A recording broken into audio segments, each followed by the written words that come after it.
Three, two, one. This is the Phantom of Many Topics on YouTube and Facebook. Tonight we are going to do a get it? A fan review of Avengers Infinity War, which I just saw on preview night, which is the Thursday night. Officially, it will be released tomorrow, Friday, April 27th, 2018.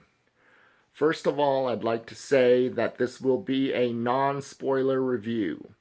I imagine that most of you did not go see it on the preview night, and so rest assured, I am not going to spoil the movie in any way. I'm just going to talk about it generally. I'll talk about the plot generally, and talk about the acting and the characters. Okay. So, first of all, this is definitely the best movie that the MCU has ever put out. The Avengers movie that were before it, this one simply blew it away. Guardians of the Galaxy, this one was definitely the best of that series too. Doctor Strange was better in this movie than before. The Hulk is the same thing. You can just go down the list of it was better than any of the previous Iron Mans. I think this movie is probably going to be the biggest money maker of the year. Overall, I'll give you my grade up front, and then we'll discuss what I liked and what I didn't like. I'm giving it somewhere between an A- and a B+. For various reasons, and let's get into it. Okay, first of all, the acting by everyone in the movie just did a fantastic job. Whether you were one of the main characters like Doctor Strange, Captain America, Thor, one of the people from the Guardians of the Galaxy, or even one of the side characters in Wakanda, all of them did fantastic. I've seen a lot of movies where people say, "Oh yeah, I really liked the movie, but I didn't like a particular actor because they didn't rise to the occasion or something like that, and I wish somebody else had been cast in their place." Nothing like that in this movie. Everyone was extremely good. The best character was actually Thanos, the villain himself. In the classic epic movies of our times, such as Star Wars or Star Trek II, The Wrath of Khan, or whatever, the villain is always a compelling victim or villain, someone that you can, even if you don't agree with his viewpoint, at least you can understand why he thinks the way he thinks.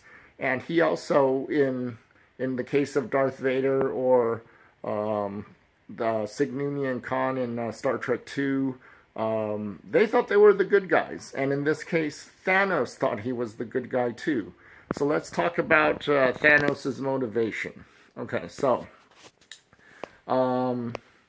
Thanos is from a planet called Titan, and his planet was suffering from overpopulation. And very similar to a Star Trek episode in the original classic Star Trek, one of their solutions was just to kill 50% of the population by random lottery. And the people of his planet did not agree to this, which was Thanos' idea, and basically, the planet just died of starvation because there were too many people on it. And so he carries this idea into the universe that the universe is overpopulated, and so only 50% of the people should survive. Overall, how does he accomplish this? If he can capture 6 gemstones that he wears on this fisted glove, then he will be able to control and manipulate reality and make this dream of his come true. In this case, whether he's psychotic or not, he thinks that he is doing a service for the living beings of the universe. He says that it doesn't matter whether you're rich or poor. Everybody, it's just a random lottery of who lives and dies, but 50% of the living beings in the universe have to go. And so our heroes, of course, they do not agree with this theory and then tries to stop them. I will say, I'm not spoiling anything, but I will say that this movie does end on a cliffhanger. I kind of like, if you remember watching Empire Strikes Back for the first time, it kind of ends abruptly. And some of the audience members said, just all of a sudden ended. And, oh, yes, and also wait for all the credits to roll through. It'll take about 6 or 7 minutes, but there is a scene at the end that is definitely worth staying for.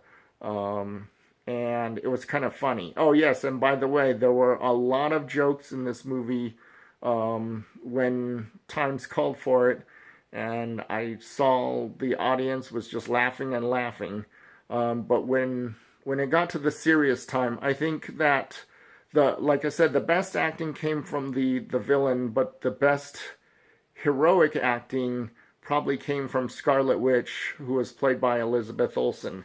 She really did a good job in the scenes that required her to play emotional scenes, and she was very, very emotional, and she sold it. I mean, she hit the ball out of the ballpark.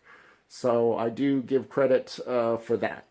Like I said, overall, I'm giving this an A- or B+. I haven't decided yet. I'll probably see it again and decide.